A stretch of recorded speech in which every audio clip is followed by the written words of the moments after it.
The Cedric Maxwell podcast is brought to you by FanDuel, the exclusive wagering partner of the CLNS Media Network.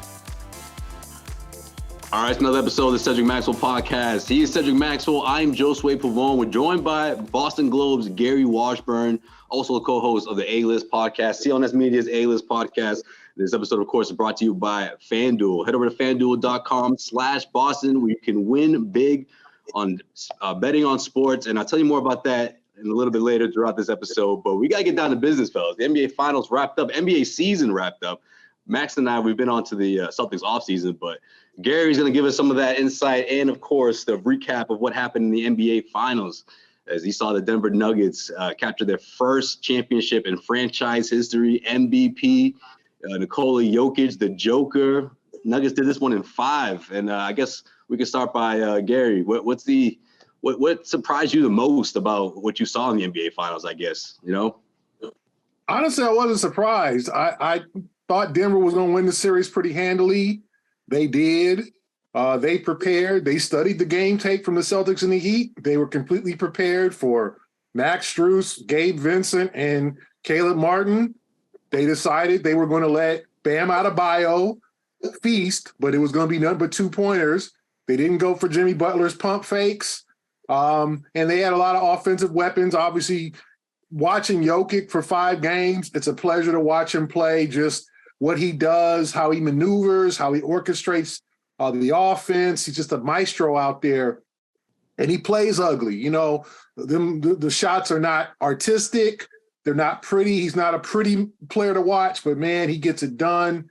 So, and I just thought the depth of Denver with Bruce Brown coming off the bench and KCP, Aaron Gordon finally finding a role, you know, being a good role player for them. And even as bad as Michael Porter Jr. was, he did have his moments, you know, especially in Game 5. So I just thought a complete team effort. In Miami, you know, they were going to eventually level off, and they did, but it just makes you, when you follow the Celtics, realize how much they botched that series.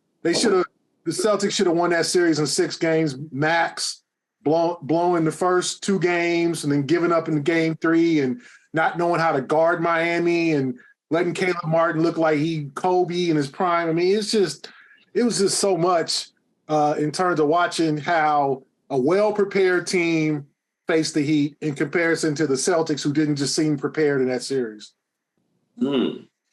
It's really strange, and I like what you said. I should have been, you know, you say FanDuel. What did I say, Josue? What did I say? Did I say this thing was going to be open what? 5? 5. That's what I said. That's what I told you. Man, the Monday that and we all know, Max, you're not a I told you so brother. So It's very rare for you to remind somebody when you write. Go ahead. You're not a betting man either, right? So, oh, wow. Max, I know you're not. You've never come to me ever in life and ever called me and said, I told you this was going to happen. Didn't I? You've never done that. So I'm very impressed that you, for the first time in your life, came and said, I told you so. Go ahead, Max. Look at this. If I told you so in 5 this time, you would have won money. You go to FanDuel, you would have won. I wouldn't have been on this podcast if I put on my house on it. I'd have dipped out. Max said 5. I think that you're spot on with so many different things. Obviously, you look at what happened with the Celtics, and it's just crazy that you think the Celtics should have been there. They should have been the team representing the East. It just takes the Celtics. The sad thing, it took the Celtics so much to get into the back seat, and all of a sudden they want to get in the front seat. They get behind. Their backs gets thrown against the wall. And if there was one thing that was impressive to me with the Celtics, is the fact that they were able to respond almost every single time. And even by saying that, I think that they were ankle rolled away from beating Miami. Now, could they have beaten Denver? Possibly. I think they could. I think they had I tell you what, they had a better shot than Miami. And I said that before the series because I thought they had more weapons. I think physically they were bigger. They had big bodies. And if Tatum and Brown could have had their offensive games, I don't think that's what I looked at. Denver did not have anybody to guard both those guys. It's just, it is disheartening if you're a Celtics fan thinking about what could have been and what should have been. The only thing I think now, what are you going to put on the T-shirts next year?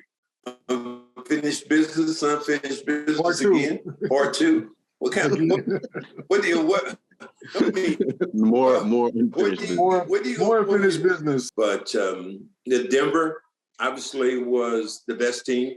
Joker was the best player, and even if you were playing a pickup game and you saw Joker standing on the side, I don't think nobody's picking him until later on. Like the big guy, big white guy, the one right there.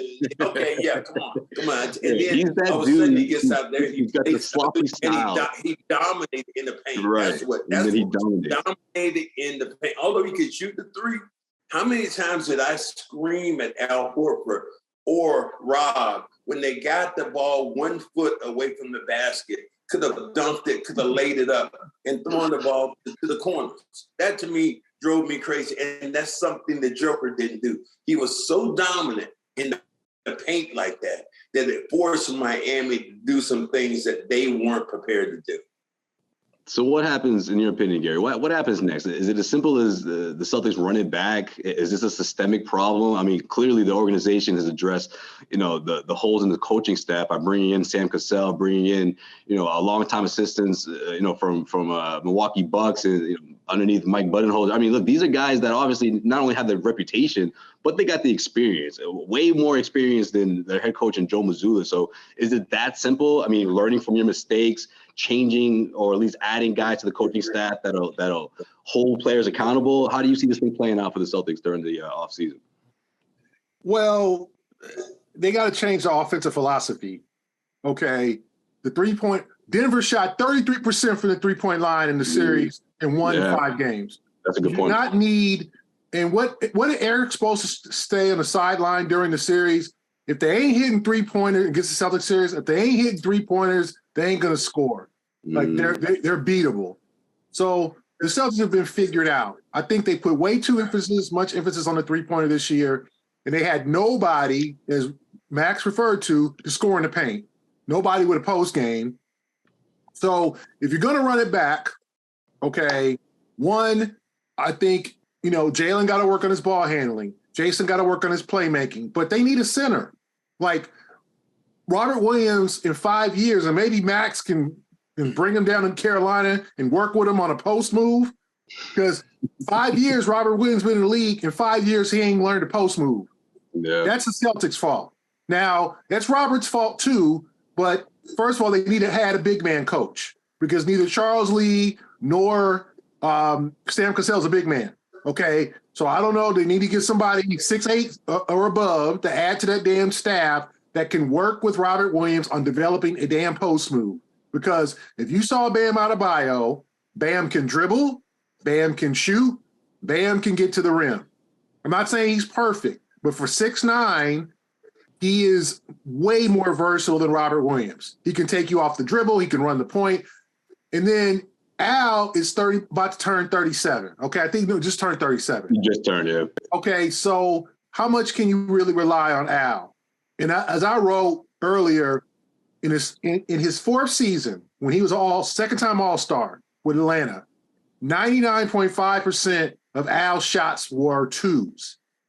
This year, 32% were twos. He stopped taking twos. He has completely lost his post game. So when you don't have anybody getting you easy buckets, or it takes Tatum having to maneuver through 5 defenders to get to the rim or whatever, or the only easy bucket is a lob, like you got to change your philosophy, especially if you're not hitting threes. Denver showed you they were not good for the 3-point line in the series, and they won every game except game 5 by double digits. Like, let me ask you though, is that philosophy or is that personnel?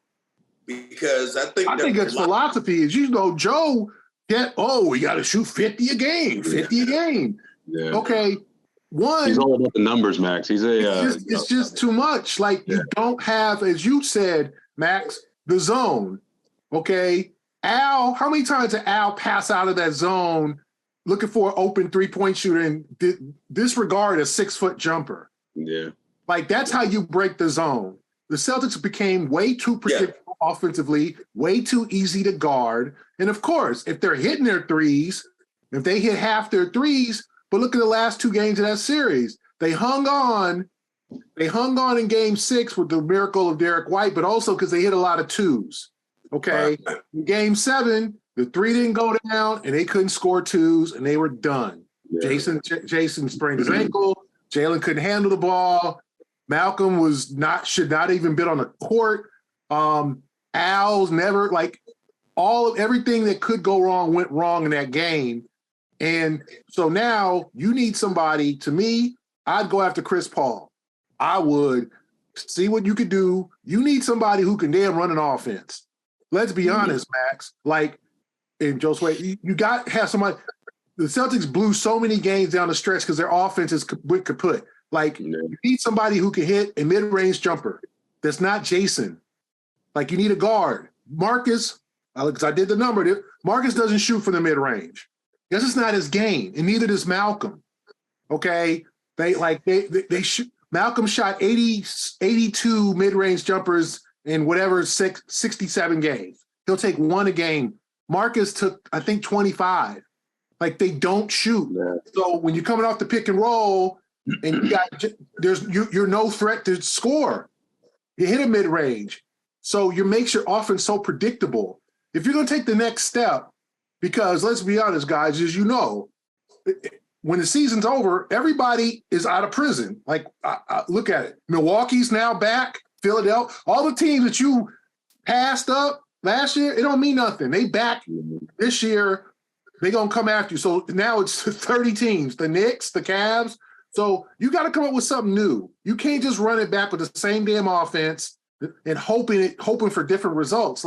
That's not going to work. This episode of Cedric Maxwell Podcast is brought to you by our good friends over at FanDuel. Baseball season is in full swing, and there's no better place to get in on the action than FanDuel, America's #1 sportsbook. Because right now, new customers get a no-sweat first bet up to $1,000. That's up to $1,000 back in bonus bets if your first bet doesn't win. Just go to FanDuel.com/Boston to join today. What I love most about FanDuel is not only the in-game betting, but the spreads, parlays, the different kinds of way for you to make money. And it's fast, easy, and it goes right into your account. So don't miss your chance to snag a no-sweat first bet up to $1,000 when you join FanDuel today. Just go to FanDuel.com/Boston to sign up. FanDuel, official partner of Major League Baseball. Part of this, I agree with you. And because I'm a post player. So I understand what you're saying when you're talking about taking 2s, high percentage shots. I've always said that. But I also look at, as you said, the perfect storm happened with them this year in the last game, with Tatum going down, with Brown's ball handling, Brogdon, who was the 6th man of the year, couldn't hit the side of the barn because his arm was screwed up. But then on top of that, now you're going to add back Gallinari. Gallinari, I think, would have been very effective to help you do some things with the game. I think the other thing you have to do, you start upgrading also your bench play. I've screamed to high heavens to people about getting the 2s and the high percentage shots. Now, does the NBA all of a sudden catch up? Because it's a copycat league. First, everybody wanted to be like Golden State, shoot the 3, shoot the 3, shoot the 3. Now you see another team in Denver that says, maybe not so much. Maybe we'll get a lot of baskets in the paint and we'll destroy people on the inside. But how many jokers are out there in the world that you're going to be able to plug into this team? I think their strong suit is their guards. I love Chris Paul, but I look at Chris Paul, how often he's been injured, and then also look at Chris Paul's teams down the line when they've needed something and they've just been totally wiped out. Look what happened to Chris Paul this year. Got injured, but at the same time, that team just imploded in front of us with probably supposedly one of the best leaders in the NBA. So I'm not I don't know what How you gonna get Chris Paul like that? You know what I think, Max, is what you do. You treat him like you do Horford. You don't have him on back-to-backs. Like, I think you give him like you tell Chris, okay, we're going to play you 50 games during the regular season. We're going to keep you healthy, keep those legs healthy. You're here for the playoffs. Like, to me, next year, like, your window is closing. Like, this ain't going to last forever. No. Okay? You can't. We ain't Keith Sweat. We can't make it last forever. Okay? This is not going to literally last forever. You got to do what you need to do to win a title next year. The Celtics are amongst the favorites to return to the finals. And if you look at the East, Milwaukee got a new coach. Philadelphia don't know about the Harden situation. Miami is going to probably try to get a superstar, but they're going to try to get Chris Paul, I think, too. Strus is a free agent. Vincent's a free agent. Tyler Hero is coming off injury. Kyle Lowry got one more year left. They're going to probably dangle that expiring contract. Like, Miami's got some work to do. So if you look at the East, the Celtics are the best team in the East. Okay. So this is the year. Like, we thought unfinished business, this is really unfinished business. Like, so what you have to do is look at the 08 team. They added Cassell, PJ Brown. They added a bunch of dudes they probably didn't need for reinforcements. Yeah. Okay. And I just think you can't have a bench with the Mike Muscala thing. Like, Brad did not help Joe at all. The Mike Muscala thing did not work. Okay. Luke Cornett was just sitting there. They didn't play him. Sam Hauser shot 41% from the three during the regular season and barely played in the playoffs. I don't know why. That's a Mazzulla thing, though. Yeah, I just want to interject real quick because it was just so they thought Blake Griffin was going to help. Blake ended up being a good locker room guy, but they didn't trust him. Or I just thought throw him in the Miami game, have him some hard fouls and a couple of rebounds or something. They didn't play him.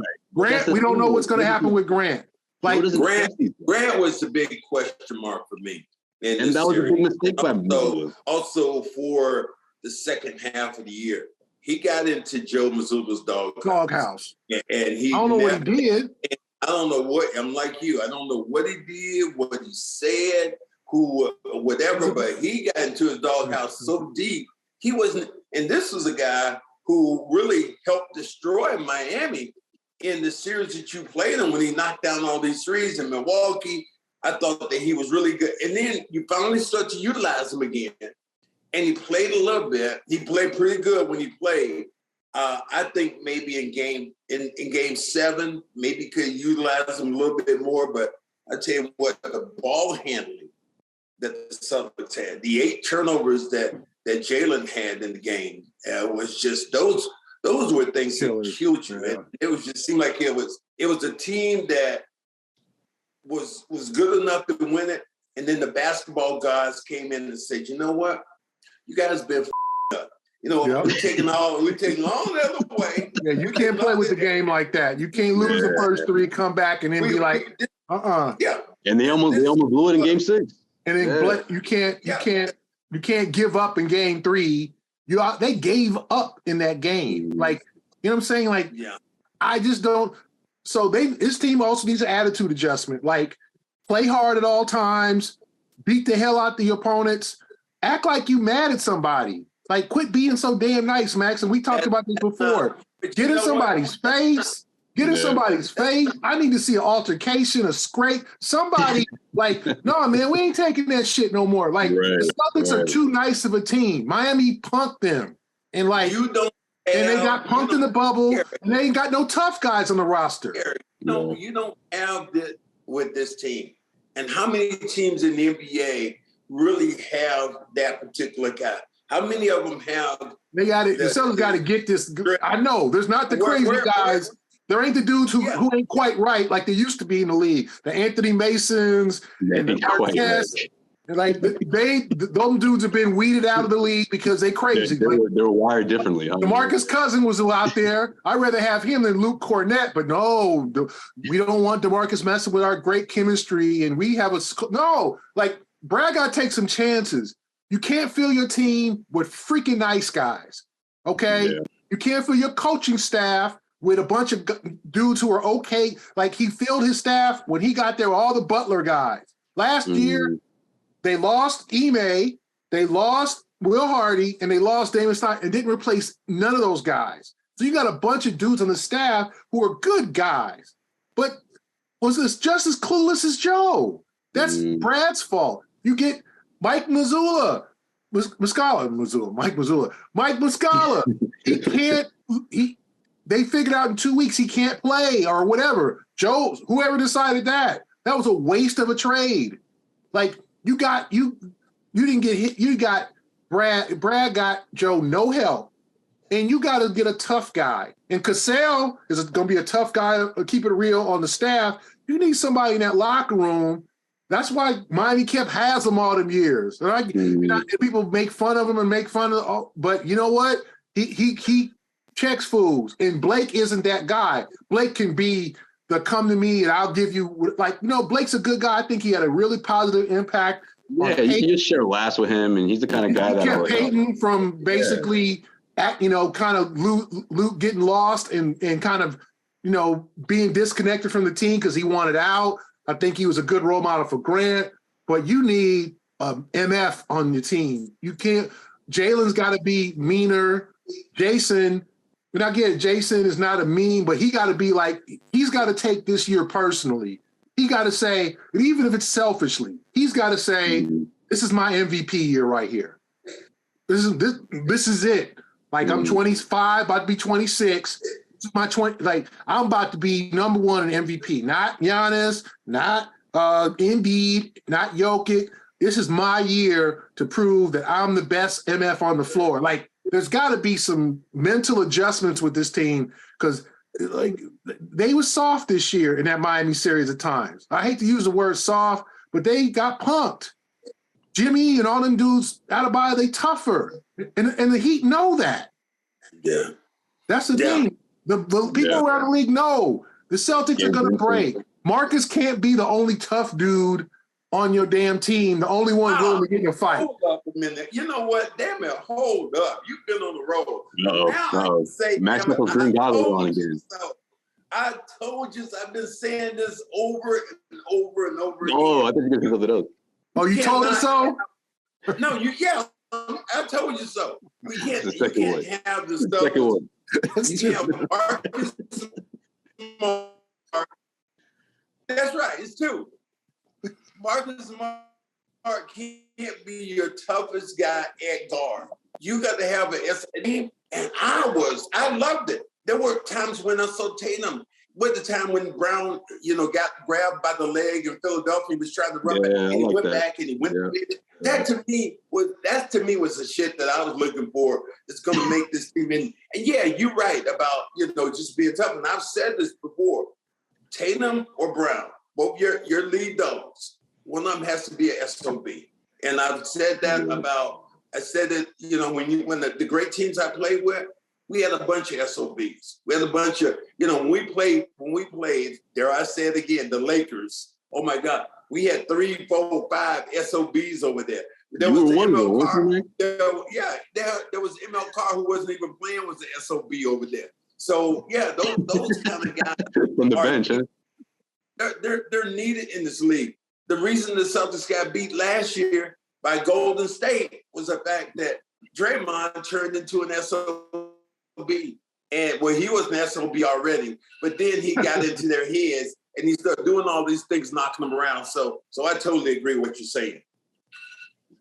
Gary, give me your first year assessment. I just want to go back to Joe Mazzulla real quick. Give me your first year assessment and tell me what Sam Cassell and Charles Lee bring to the table this season. Because, I just feel like there was no one else on the Celtics beat that really challenged Mazzulla from start to finish. And, to see the team respond the way it did, sure, they didn't get to the final destination. They didn't get the job done. But to get this team to win 3 in a row, what does that mean moving forward? And again, what does Sam Cassell, adding Sam Cassell and Charles Lee to his coaching staff, what does that do for him? Well, I don't, first of all, me and Joe are good. Okay, people like. No, I mean, look, I'm not saying you guys beef. Look, Joe hates you. Joe, no, I'm talking about other people. But Joe hates you. Me and Joe are good. Okay.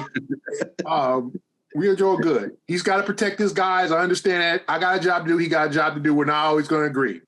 Secondly, I don't think he's a bad coach. I didn't think he did a bad job. They won 57 regular season games. They were able to get the number 2 seed, could have got the number 1 seed, but Milwaukee went on a 19-game winning streak, and the Celtics blew some games they should have won. But I also think he was very stubborn. He didn't change anything during the offense. He was just kind of like, he was just very much predictable. But like you said, Josue, there was nobody on the staff to tell him, hey, man, you got to make some changes, bro. And that's what they still need. They need an old head on that staff, a former NBA coach, a Sam Mitchell, somebody like that, to be like, hey, don't do that. They need an unk. Now, Cassell can be that unk, that dude but I think they need another guy, a guy who's not trying to be a head coach. And believe me, as you know, Max, there are plenty of former NBA coaches who would love to get back on the road and work for a damn team and get out their house, okay? and get away from they got the wife, maybe bother them a little bit. Like, they want to get back to work, okay? So don't tell me, Brad Stevens, we just couldn't find no. There's plenty of guys out there doing commentary who are working at scouts, working on other that you can pull in that would love to help those Celtics win a championship. A 60-plus-year-old former coach, a guy that these guys know. So to me, I thought Mazzulla did a solid job, but he was too stubborn to rely on the three-pointer. I thought, and I didn't think, they should fire him. Like, there's people like, no, but I do think you got to get, your window is now, okay? You need a coach to just lead you now. Is Joe going to make a big enough step from year 1 to year 2 to be that guy? And I think they said, okay, yes, but he's going to need some help. So they got Cassell and they got Charles Lee. So you would hope that Joe, and I think I've talked to Joe since the season ended. I think Joe is going to have eaten some humble pie, going to go back probably with Brad and meet with Cassell, because I don't know how well he knows Cassell or Charles Lee. He's got to get to know these guys, and they got to come up with an offensive philosophy. So I thought he had a B. I think I'm going to give him a B for the season, considering the circumstances. Ime leaving, no assistants to help you. But during the playoffs, he got out-coached by Quinn Snyder. He got out-coached by Doc Rivers until the last couple of games when he made the lineup change. And he sure as hell lost that battle with Eric Spoelstra, where if he had coached like he did with with that same desperation in the early part of that series, instead of saying, we got this, because I think, honestly, in the Miami series, that first half when the Celtics are up 12, I think they were like, you know what?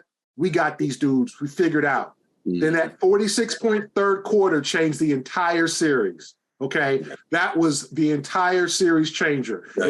If Miami scores 30 points in that quarter, the Celtics still probably win that game. Instead, they put up a record quarter, and that changed the whole series. The Celtics were like, Miami got all the confidence. Then Miami was like, well, shoot, we could probably sneak another. Then all of a sudden, the Celtics were just on their ass. So to me, Joe's got to even up. You're not going to always win every coaching battle, but you got to make it more even. And Joe's got to come up with some plans and some strategies, because I had other coaches around the league and people were saying, why doesn't Joe do this during the series? How come Joe is not doing that? What's wrong with that coach? Why isn't he doing this? Like, people were literally like around the league saying, what's wrong with this dude? And, well, you know what? And here's what I believe. I give him a little bit more. I give him actually an A-. And the reason I give him A- is because what his guys did when their backs were against the wall.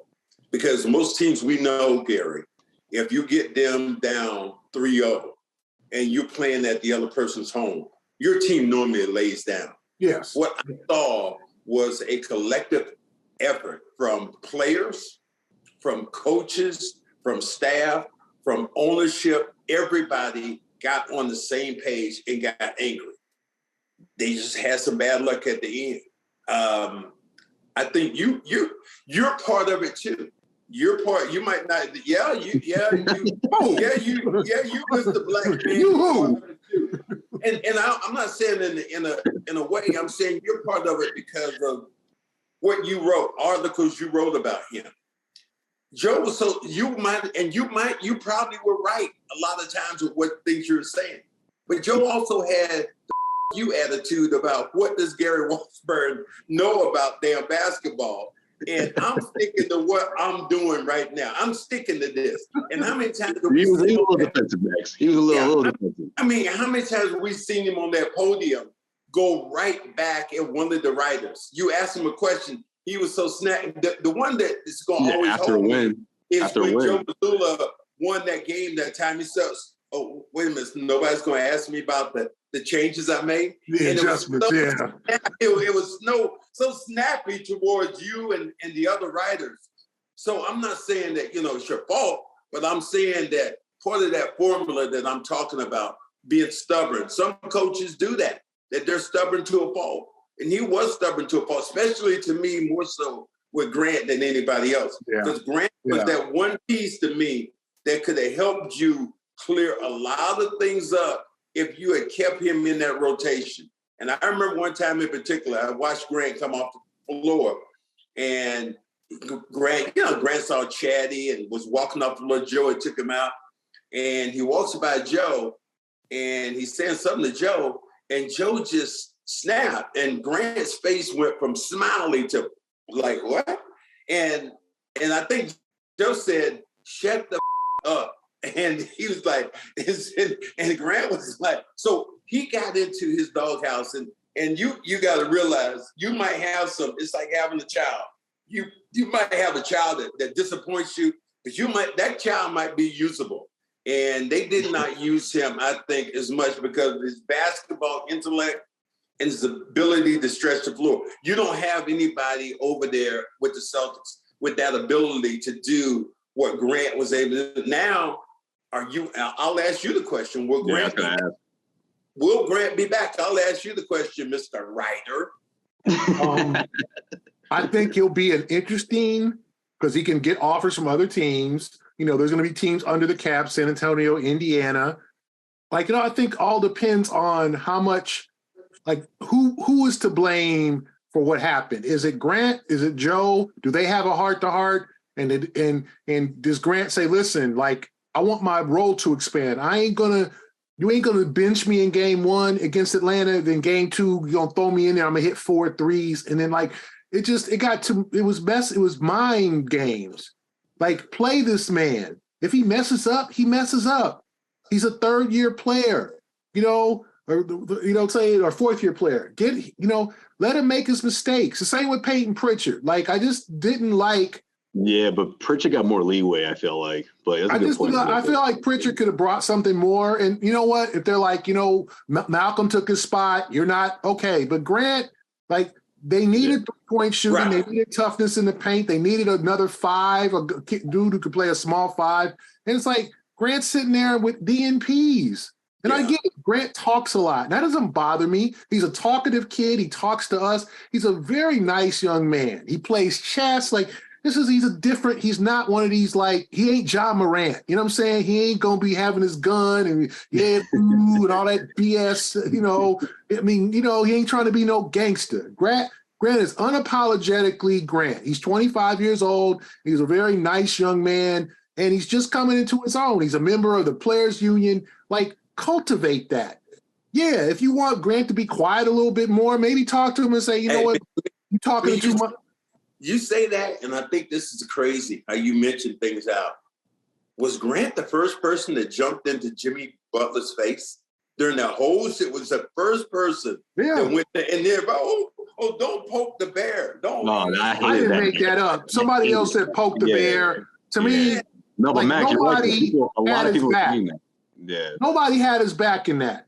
Jayson, Jaylen, nobody was dude. Jaylen said no comment, Gary. Almost as if he was mad. I don't know if he meant, I don't know if that meant Jaylen was just man, Grant act a fool. I think he was just sort of I don't want to get into this. I don't even want to talk about it. Yeah. I don't even want to get in. I think that's more Jaylen not wanting to get in because the question was phrased poke the bear, which I don't think some of these dudes don't know what that means. They're 23, 24. They don't know what poke the bear means. That's an old term. Secondly, it was sort of did you make the big man mad? I don't think, Jimmy LeBron or somebody. I don't think that Jaylen, I don't know if that was Jaylen not having his back as much as Jaylen was man, I don't even want to make that a topic. So, I mean, how about this? Did I poke the bear when I did James Worthy like this? That gave him the choke sign?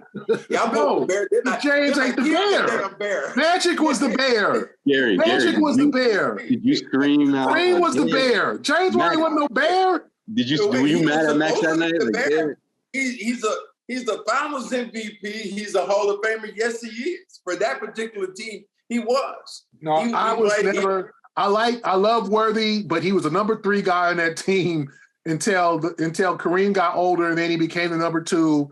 But it was always Magic and Kareem for me. I think Worthy went to how the defending NBA champions got the number 1 pick. It'll be like Denver bringing in Wembanyama or whatever. In 1982, they swindled the Cavaliers justifiably. It was a terrible trade by Cleveland to get the number 1 pick.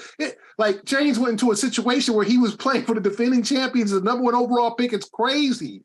It's just like, I understand dudes being upset with like Worthy and Byron Scott going, damn, you were never a number 1 guy. You came into a team with Kareem and Magic, and then you were champion because they are champion. It's like, so as much as I love James Worthy, big game James, an all-time Laker great, he was still the number 3 guy. Let's not get it twisted during the finals. Like, he was number 2, and then he threw that amazingly horrible pass to Gerald Henderson. Like, we don't talk about that.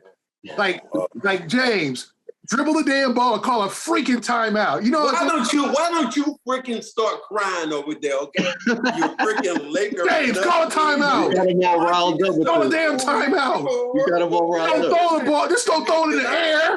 It's the NBA. Somebody don't catch the ball. I was home and I started crying. Oh my God! Damn, James! You got Gary Cali accent coming. We could have went up 2-0 in Boston, and James Worthy throwing lollipops. Gary, let me start on that '84 series. Let me ask you this. This is the last one for me. Is there? I can't with y'all, man. Yeah, man, you got me fired up, man. ML. I'm sorry. Oh, Gary. Let me do it like this. Oh, no, Gary. I like ML, but damn, man. Sorry, Gary. I'm sorry I got you. I'm surprised. I'm fired up. No, I'm not. I'm happy that I got you fired up. You said you want to see anger? We just saw some emotion from you. Okay, great. This is what this podcast on game about. 2, man. All these other nice bullshit podcasts where people are like, oh, you're right all the time. No, you're not right all the time. But here's my belief, and this is the question I'll ask you before Josue gets to his. All right, go ahead. Is Jaylen Brown, is he going to sign a long-term deal? You just steal my question, damn it. Yeah, I think he is. And I think people can't get caught up in the money because with the new TV deal, remember, the new TV deal is coming. There's going to be probably Amazon. There's probably going to be NBC. There's going to be some stations that we're going to watch NBA games. We're going to be streaming Apple TV. Like, the new deal is going to set these brothers are going to be making a lot of money. So you can't get caught up in Jaylen being the highest paid player because it's going to last about 15 minutes. And then I think, in as much as it's crazy, but we never thought. Remember, where Russell Westbrook made $47 million, he got traded. Chris Paul made $40 million, he got traded. Like, these contracts will eventually be tradable. Okay, so even though if you sign Jaylen to the 5-year $295, it could be tradable. Now, what's the Celtics going to do when it comes to Jayson? Because Jayson is going to get his full $318, so you're going to have $600 million between 2 players. But if you want to win, ask the Warriors how much they're paying. You can't be cheap in this league and win. You got to pay the luxury tax, okay? The Celtics got to figure out other revenue streams. They got to figure out ways because one thing we don't think about, the Celtics do not own TD Garden. The Bruins do. So they're not getting a bunch of revenue from the arena. So they've got to figure out ways to create more revenue, building up the Garden. I'm sure they get a piece of all the rest that, the place Josue be in and partying at and stuff inside the Garden, the places, he be in the street. I see him in there, and, they be taking people to the movies and all that. They revamped that whole area, man. Yeah, Josue be patronizing that spot. All those places, hopefully the Celtics can come up with other revenues, but I think you got to bring him back. And as much as, and you hope, and whether it's, you know what, Max, like go call the old Isaiah Thomas or go get a ball handling coach. Like I see him work on his ball handling with Tony Dobbins and Price. It's not like he doesn't work, but go get somebody who can really expand that part of his game. I don't know if it's ball handling or decision making sometimes. Both. When you're going between three people and you're trying to get to the hole and you got the basketball, but Caleb Martin that's not ball handling. That's decision making. But Caleb Martin said the plan was to make him go left. Mm-hmm. If that's your scouting report, that's your scouting report that Jaylen go left, you got to make. If that's your weakness, you got to make that not your weakness anymore. Okay, you got to work on. Jaylen needs to go to the lab. Whatever, Atlanta, wherever Egypt, wherever he wants to go, because I know he travels. Take a basketball with him. Get a ball handling coach to where he's not dribbling the ball off his hip, to where he can handle it, to where he can bring it from his left hand back to his right hand, maybe between, like, he's got to come up with it, because that's the thing. What Miami does is exposes all your little cracks and weaknesses, even though they might not be big cracks and weaknesses. They're the plumber's worst nightmare. All of a sudden, a little leakage, because they point out, and with their coaching staff, they got all of the weaknesses that the Celtics had and exploited them. And why couldn't they do that? Why couldn't they do that with Denver then? Because Denver ain't got no weaknesses like that. Like, they ain't not like that. Jokic, you're not stealing the ball from Jokic like that. You're not, like, Michael Porter Jr. was the only one that they really made look kind of bad. They let him shoot, and his shot was broken. He admitted that. Yeah. But everybody else was more poised, and let's be honest, Max, they were better coached. I think with them, to me, Miami, when I looked at Denver, you know what they did really? They played big boy basketball. They played around that damn paint. We're gonna let that fat white guy get on the post and destroy you. We're gonna have Gordon, who really hasn't been that good this year, take a role of being in the paint and just dominating because we're bigger and we're strong. Miami weakness, what I saw, was Miami was small all over the place. I talked to Bob McAdoo, who was a Hall of Famer who worked for Miami, and he said, Max, that's it. He said the Heat are just a very small team. Are they tough? Yeah. Are they tough-minded? But what happened to the Heat culture? That didn't work when you played the team that was bigger and just as tough in the paint as you were. And I'm telling you, the guy I was really impressed with, was it Bruce Brown? Bruce Brown had made some money. And Boston Dome. Is he a guy that, Denver obviously going to try to keep him, but can Boston somehow add any pieces at all with all the other stuff that you're going to drop away? Can they do that? I guess that leads into my last question, Gary. Any drastic changes? You see anything happen? I like the Chris Paul idea. If it's under short money, if it's obviously short money, you ain't getting. If it's something like you said, like you a chance for him to win a chip. The only thing he's lacking is he's going to the Hall of Fame. The only thing he's lacking is a championship. We all know how important that is.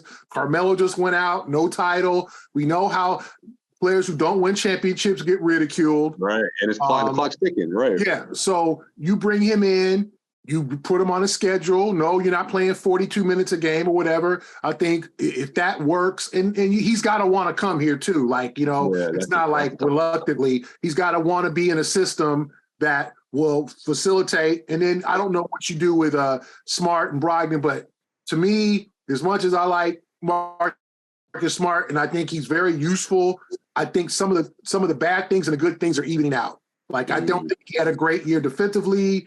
I don't think he had a great year running the team. I think he's got moments where he can be very good, and moments like Game 7 where they needed to get into offense. And Marcus, when he took that step back three, he took 3 steps back and took Marcus, that ain't you. And one thing I noticed that needs to change is roles. Like, the Celtics don't have no roles. Like, Miami has roles. Everybody has. Duncan Robinson is not trying to do too much. He cuts to the basket and he takes threes, and he takes you off the dribble. Gabe Vincent gets into the paint, tries to get to the free throw line. Like, everybody knows what they need to do and what their strengths and weaknesses. The Celtics have Tatum, who can do what he wants.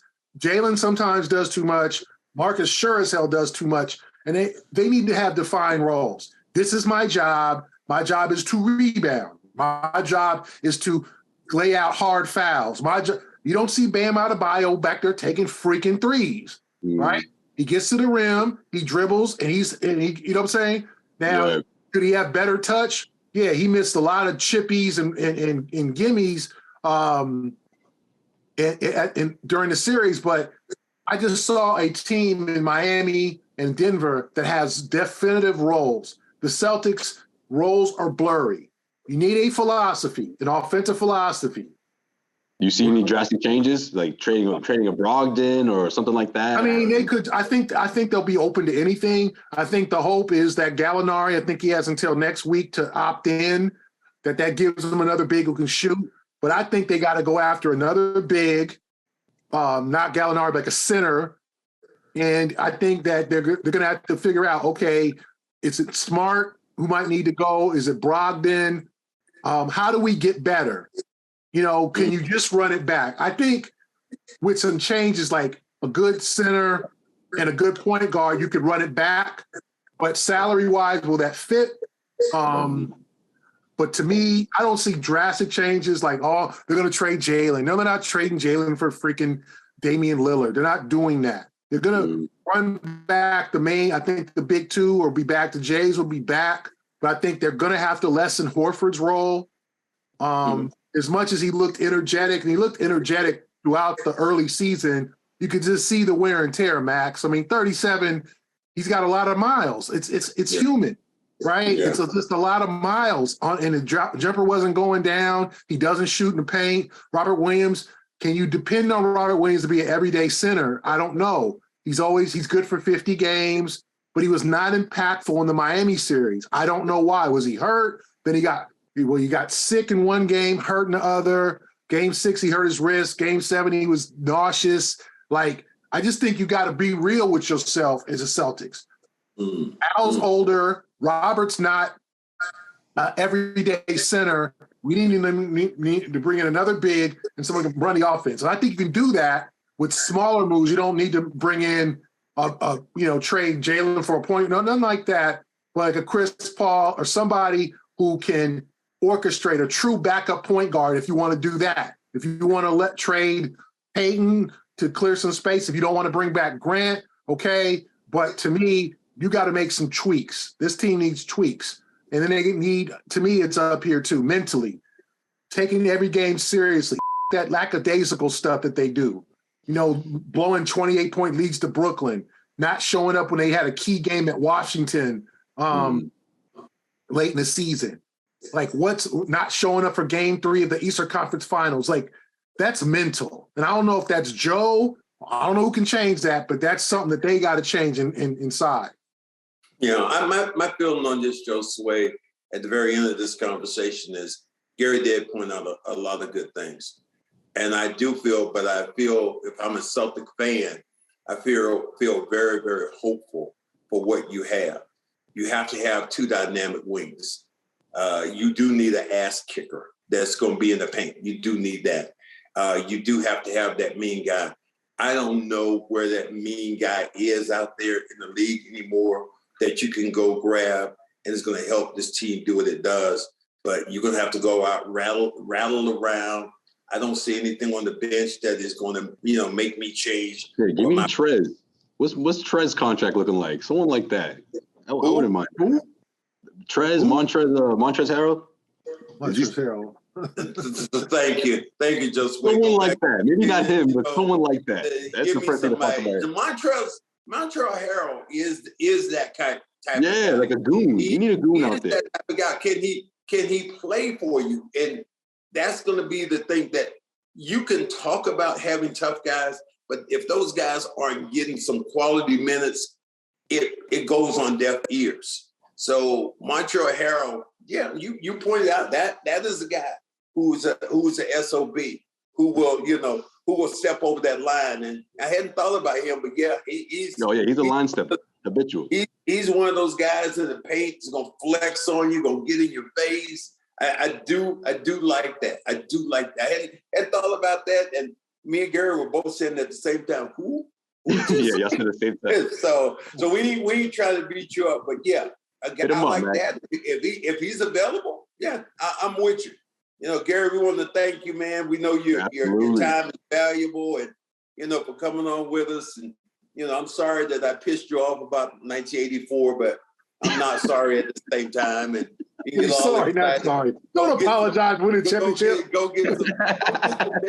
Don't apologize. Go get some napkins and go. Go back to LA and cry about that shit if you want to. Okay, yeah.